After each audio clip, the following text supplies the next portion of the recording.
A coroner has called for more treatment and support for young transgender people after the death of a 20-year-old from Sussex. The body of Alice Litman was found at the foot of cliffs in Brighton in May last year. Well, the inquest into her death heard that Alice had been left helpless and hopeless after waiting 3 years for an appointment at a gender identity clinic and being discharged from mental health services. Malcolm Shaw reports. As a teenager, Alice Litman suffered severe anxiety and received therapy for her mental health. At 17, she began to speak openly about her gender identity and was referred for specialist help. But at the time of her death, almost 3 years later, she was still waiting for an appointment.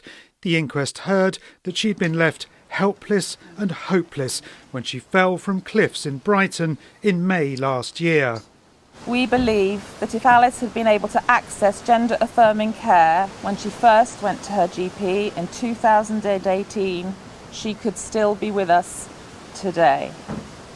Instead, Alice was left to languish on the GIC waiting list for 1,023 days. The inquest heard that Alice had been discharged by the Child and Adolescent Mental Health Services and hadn't reached the threshold for ongoing support from adult mental health services despite a suicide attempt. Recording a verdict that Alice Litman took her own life, the coroner also released a report to prevent future deaths. The coroner expressed concern about what she called the lack of mental health care for those in the transgender community and delays in access to gender-affirming health care. If someone was referred to the Gender Identity Clinic today, they'd be waiting 20 years for an appointment. And I think really a service that takes so long to access is just functionally non-existent. Alice knew that it was going to be years before she got her first appointment, and you just can't live in that kind of limbo. Alice's parents told me that since their daughter's death, they've received transphobic abuse online.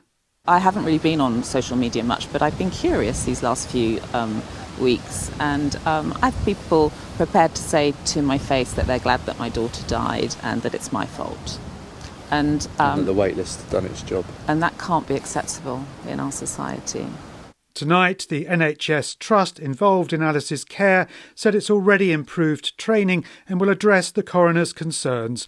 The Royal College of GPs said it'll meet the Litman family in the next few weeks. Malcolm Shaw, ITV News, Brighton.